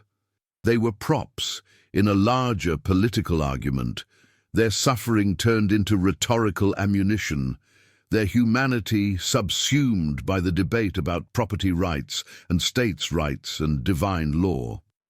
Margaret, reading the northern newspapers in the pauper's home, felt a brief surge of satisfaction. She was famous. Her name would be remembered. Legacy achieved, even if the world called it infamy instead of greatness. But fame brought attention she didn't want. people who'd lost family members at her plantation, free people of color in Baton Rouge who hated what she represented, even some whites who found her actions beyond the pale. All of them now knew where she lived. The pauper's home received threatening letters. Someone threw a rock through the window. The director asked Margaret to leave, not wanting the trouble. She ended up in an even worse situation. A dilapidated boarding house on the edge of town, where the desperate and dying went to wait for the end. She could barely afford the rent. She'd sold everything except her ledgers, which she refused to part with despite hunger and cold. The ledgers were proof. The ledgers were legacy. The ledgers were all she had left. In July, a fever epidemic swept through Baton Rouge. It hit the poorest areas hardest, the places where too many people lived in too little space with too little sanitation. Margaret, living in those conditions for the first time in her life, caught it in the first wave. The fever came fast, chills, then burning heat, then the yellow tinge that gave the disease its name. Blood in her throat, delirium. No one nursed her, no one visited. She lay in her small room with her ledgers scattered around her bed like protective talismans, muttering calculations, adding imaginary entries, convinced she was back at the plantation, watching another birth, recording another success. In her delirium, she saw them all. Clara dying in childbirth, Delilah's blank face as she endured violation, Thomas's body swaying in the stable, William's haunted eyes. They stood around her bed, accusing her silently, and Margaret argued back with the same justifications she'd used when alive and sane. Legacy, survival, blood, duty, divine mission. But the fever stripped away the lies. In those final days, clarity came in brief, terrible waves. She'd tell herself one moment that she'd been right, that history would vindicate her. Then the next moment, stripped of self-deception by disease, she'd see it plainly. She'd tortured people. She'd destroyed lives. She'd committed atrocities and called them holy. She'd been the monster, not the visionary. Those moments of clarity were worse than death. Margaret would scream, cry out for forgiveness, beg invisible victims for absolution. Then the fever would cloud her mind again, and she'd return to her delusions of legacy and justified suffering. She died on July 23, 1843, alone, except for a landlady who'd checked on her only because the room smelled like death. The landlady found her surrounded by ledgers, her fingers stained with ink from entries she'd tried to write even while dying. The ledgers were seized as payment for unpaid rent, eventually sold to a curiosity dealer who recognized their historical value. Margaret was buried in a pauper's grave, unmarked, unmourned. No one from her family claimed the body. No one spoke at the burial. The few people who attended were there out of morbid curiosity, wanting to see the ending of the woman whose story had scandalized Louisiana. But the story didn't end with her death. The new owner of the Devereux plantation tried to erase its history. He renamed it Riverside Estate, tore down the nursery, converted the quarters where women had been imprisoned into storage facilities. He thought he could cleanse the place through renovations and time. But the enslaved people who worked there knew. They remembered. And they told their children, who told their children, keeping the history alive even when the physical evidence disappeared. Strange things started happening at the plantation within months of Margaret's death. Fires with no clear cause, equipment malfunctioning, workers reporting sounds, babies crying in empty rooms, women weeping in the fields at night, footsteps in the big house when no one was there. The sugar baron dismissed it as superstition, but the incidents continued. 3 separate overseers quit within a year, all claiming the place felt wrong, that they couldn't sleep because of sounds they couldn't explain. In March 1844, almost exactly 1 year after Margaret's final spring, something happened that the sugar baron couldn't dismiss. A fire started in what used to be the nursery, now converted to a storage room for sugar processing equipment. It began in the middle of the night, No lamps lit, no candles burning, no logical source. The flames spread with unnatural speed, racing through the big house like they were following a map, consuming Margaret's former bedroom, the room where the forced breedings had occurred, the study where she'd kept her ledgers. Workers tried to fight the fire, but the heat was too intense. They could only watch as the main house burned. The flames so hot they turned the white columns black, so bright they lit up the Louisiana night like a second sun. And in that light, multiple witnesses, enslaved people, overseers, even the sugar baron himself, swore they saw something in the upstairs window. A woman's silhouette, standing motionless behind the glass, holding something that might have been a baby or might have been a bundle of cloth. She stood there until the window exploded from the heat, and even then, some claimed they could see her outline in the flames themselves, refusing to leave, refusing to let go. The big house burned to the foundation. The fire stopped there, mysteriously, not spreading to the outbuildings or the fields. Just the main house consumed completely, reduced to ash and blackened stone. In the morning light, investigators found no bodies, no source for the fire, no explanation that made sense. The sugar baron abandoned the property within a week. He'd lost money on the purchase and the fire, but he cut his losses and left, selling the land at a loss to anyone willing to take it. The property changed hands 3 more times over the next decade, each owner experiencing similar phenomena: unexplained fires, though never as catastrophic as the first, sounds, sightings, a general sense that the place was haunted by something that refused to rest. By 1855, the plantation was abandoned entirely. The fields went fallow. The outbuildings collapsed. Nature began reclaiming what human hands had built. The only things that remained were the foundation of the big house, too solid to easily remove, and the cemetery where Clara, Josephine, and the others were buried, their wooden crosses slowly rotting, but still marking where the dead lay. The story of Margaret Devereux and her breeding plantation became local legend, told in whispers, embellished over time, but never quite losing its core of terrible truth. Some versions claimed she'd made a deal with the devil. Others said she'd been possessed by demons. A few sympathetic tellings tried to frame her as a tragic figure, a grieving widow driven mad by loss. But most versions agreed on the essential facts. She'd forced systematic rape, had treated human beings as breeding stock, had kept meticulous records of her atrocities, and had died believing she'd created legacy rather than horror. The children she'd forced into existence, the 19 who'd been sold away after the foreclosure, disappeared into the vast machinery of slavery. Some certainly died young, victims of disease or abuse or the casual violence that marked enslaved life. Others survived, grew up, had children of their own. Whether they carried Devereux blood or not became irrelevant. They carried trauma. They carried the mark of having been engineered into existence through violence.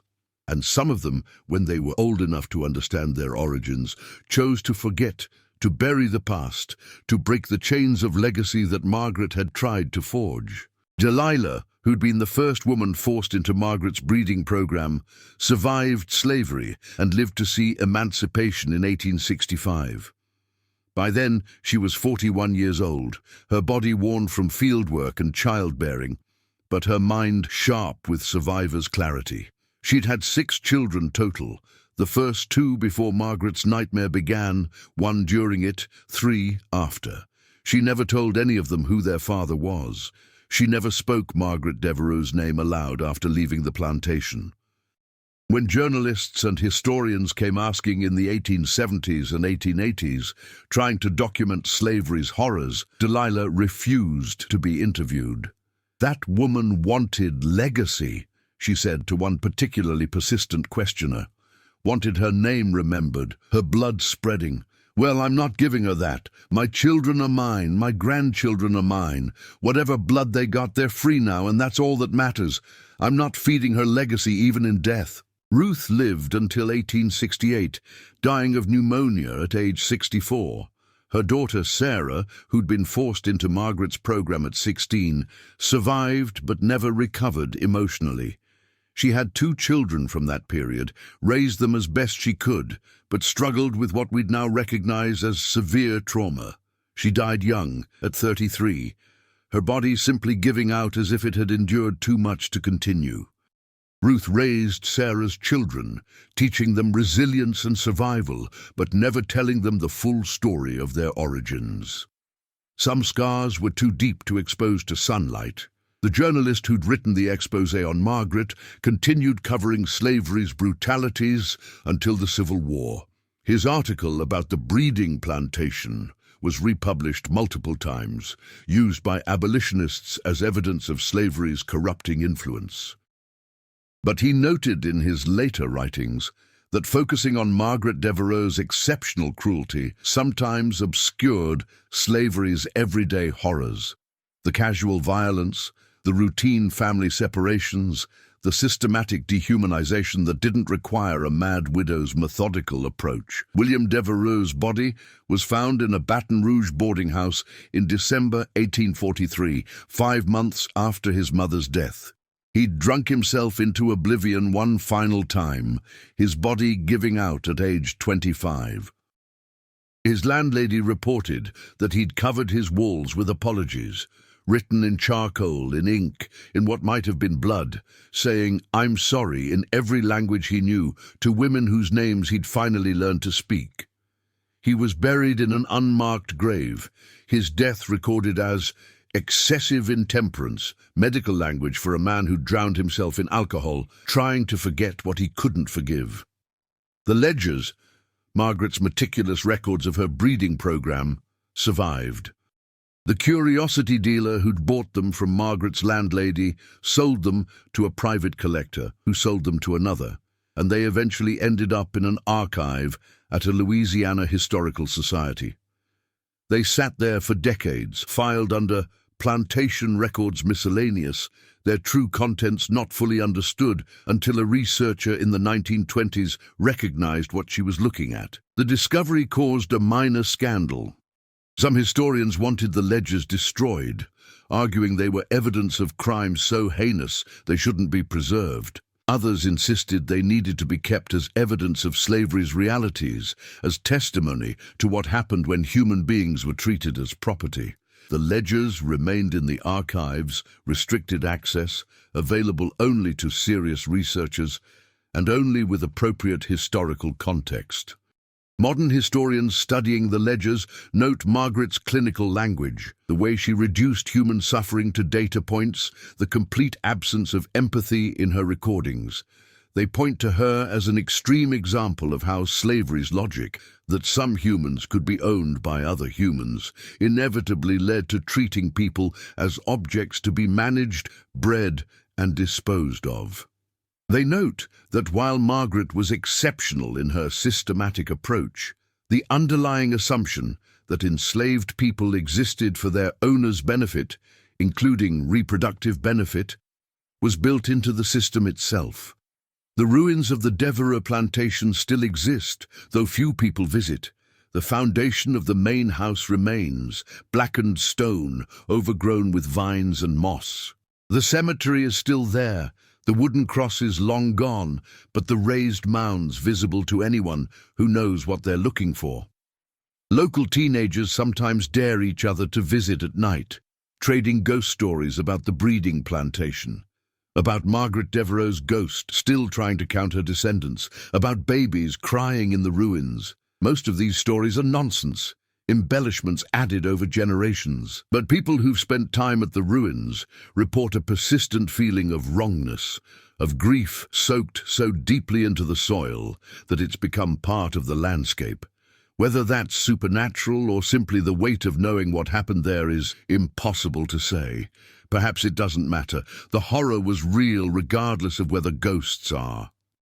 On quiet nights, when the Louisiana humidity hangs heavy and the fireflies drift through the ruins like wandering souls, locals still avoid the Devereux property. They drive past quickly, windows up, eyes forward. They don't stop. They don't linger. The place has been dead for over 170 years, but death doesn't feel finished there. It feels ongoing, persistent, refusing to let the living forget. Because that's the real legacy Margaret Devereux created. Not the genetic legacy she'd obsessed over, not the spreading of Devereux blood through Louisiana's population. Her legacy was trauma. It was the women who survived but never recovered. It was the children born from violence who carried that violence in their cells. It was the rupture in the community, the families destroyed, the trust shattered. It was the story itself, passed down through generations, a warning about what happens when power meets obsession, when human beings are treated as means rather than ends. Margaret had wanted immortality through blood. Instead, she achieved immortality through infamy. Her name lives on, but not as she'd hoped. She's not remembered as a visionary or a devoted mother or a woman ahead of her time. She's remembered as the plantation lady who made her sons impregnate every female slave, a title that reduces her entire existence to her worst actions, which is perhaps the only justice available to the dead. The children she forced into existence, those who survived to adulthood, scattered across America. Some stayed in Louisiana, some fled north during Reconstruction, some went west, seeking places where no one knew their history. They had children, grandchildren, great-grandchildren. Some of those descendants might carry Devereux genetic markers, might have some trace of Charles Devereux's DNA, mixed with the DNA of the women Margaret brutalized. But they don't carry the Devereux name. They don't know Margaret's story, most of them. They're teachers, farmers, doctors, artists, ordinary people living ordinary lives, completely disconnected from the horror that preceded their existence. And that's its own form of justice, that Margaret's grand plan for legacy failed completely. The blood might have spread, but the name, the story, the intention behind it all, that died with her in that pauper's bed in 1843. On the 175th anniversary of the Plantation's burning, March 1844 to March 2019, a historical marker was placed near the ruins. It reads, Devereux Plantation Site, 1820-1843. On this land stood the Devereux Plantation, site of one of the most notorious cases of slavery-era abuse in Louisiana history. Between 1841 and 1842, plantation owner Margaret Devereux orchestrated a systematic program of forced breeding, compelling enslaved women to bear children by her sons in an attempt to preserve her family's legacy. At least 4 women died in childbirth as a direct result of this program. Dozens more were traumatized. The plantation was foreclosed in 1842 and burned under mysterious circumstances in 1844. This marker honors the memory of those who suffered here, particularly the women whose names were recorded in Margaret Devereux's ledgers but whose voices were silenced by slavery. Clara, Josephine, Delilah, Ruth, Sarah, Esther, and many others whose names are lost to history. May we remember their suffering. May we never forget that slavery's horror lay not only in its systemic cruelty, but in the specific individual brutalities it enabled. May this ground, soaked with the tears and blood of the enslaved, stand as testimony to the cost of treating human beings as property. The marker was controversial. Some argued it gave too much attention to an aberrant case, that Margaret Devereux's crimes were so unusual they distorted understanding of slavery's typical operations. Others argued that her crimes, while extreme, simply made visible the logic inherent in all of slavery, that enslaved people's bodies, including their reproductive capacity, belonged to their owners. Local descendants of enslaved people from other plantations held a ceremony at the marker's dedication. They read the names from Margaret's ledgers, speaking them aloud, giving voice to women who'd been reduced to data points. They sang songs of mourning and resilience. They planted flowers around the marker, not to beautify the ruins, but to assert that life continues, that beauty can grow even in ground poisoned by horror. And then they left, The ruins remain, slowly being reclaimed by Louisiana's aggressive vegetation. The marker stands, weathering in the humid climate. Occasionally someone visits, a historian, a descendant seeking connection to the past, a curious tourist who's read about the breeding plantation online. But mostly the place sits empty, the way it has for over a century. The magnolias that once lined the drive are long dead, replaced by wild growth that cares nothing for human history. The fields where cotton once grew have become forest. The big house's foundation grows smaller each year as rain erodes the stone and vines pull it apart. On rainy nights, and Louisiana has many rainy nights, locals still swear the ground hums at the old Devereux place. Not loudly, not obviously. Just a low vibration that might be thunder or distant traffic, or the earth itself remembering. Some say it sounds like hundreds of tiny heartbeats, the ones that never got to grow into full lives, the ones that were ended by disease or miscarriage, or the casual violence of a system that treated children as inventory. Whether the haunting is real or metaphorical doesn't matter. The Devereux plantation is haunted. By history, by memory, by the weight of knowing what humans are capable of when they have absolute power over other humans. It's haunted by Margaret Devereux's ledgers, still preserved in climate-controlled archives, still testifying to systematic brutality. It's haunted by the women whose lives she destroyed and the children she forced into existence. Margaret wanted legacy. She wanted her name to echo through centuries, wanted her blood to spread across Louisiana, wanted to defeat death through genetic immortality. She achieved none of that. Her name echoes, yes, but as a warning. Her blood may have spread, but it's unacknowledged, unclaimed, irrelevant to the people who carry it. And death defeated her completely. She died alone, unmourned, buried in an unmarked grave. Her grand plan for legacy reduced to a cautionary tale about obsession and cruelty. The real legacy belongs to the survivors, to Delilah, who refused to let Margaret claim her children's story, to Ruth, who raised her daughter's traumatized children with love and resilience, to all the women who endured, who survived, who found ways to be human even when treated as property. Their names are in the ledgers, but their spirits were never contained by Margaret's record-keeping. They were more than data points. They were more than breeding stock. They were human beings who suffered and survived and refused to let their suffering define them completely. That's what remains when you visit the Devereux ruins. Not Margaret's legacy, but theirs. Not the perpetrator's grand plan, but the victim's persistent humanity. The ground may hum with unquiet ghosts, but those ghosts belong to people who deserved better than what they got, who deserved to be remembered as individuals rather than entries in a madwoman's ledger.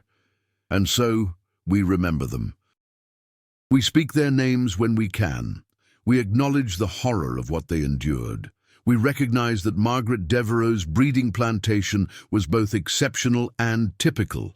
Exceptional in its systematic brutality, typical in its fundamental assumption that enslaved people existed for their owners' purposes, including reproductive purposes. We remember so it can never happen again. We remember because forgetting would be its own crime. We remember because the dead deserve at least that much, to have their suffering acknowledged, their humanity recognized, their story told truthfully rather than buried beneath the comfortable lies we tell about the past. The Devereux plantation is gone. Margaret Devereux is dead. Her sons are dead. The system that enabled her crimes is dead, destroyed by a civil war and constitutional amendments. But the story remains, and as long as the story remains, as long as we tell it honestly and completely, as long as we center the victims rather than the perpetrator, there's hope that we've learned something from this darkness. That's the legacy that matters. Not blood, not names in ledgers, not genetic continuity, memory, truth, the refusal to forget. That's what the ruins whisper when the rain falls and the ground hums with unquiet souls. Remember us. Tell our story. Don't let our suffering become invisible just because it's uncomfortable to acknowledge. And so we do. We remember. We tell. We acknowledge. The Devereux plantation stands in ruins, but the story endures. And perhaps that's the most appropriate ending, that Margaret's physical legacy crumbled to ash and stone, but the truth of what happened there persists, refusing to be buried, demanding to be witnessed. The magnolias rot, the ground reclaims the fields. But the story, the terrible, necessary story, lives on, and the dead rest a little easier knowing they haven't been forgotten.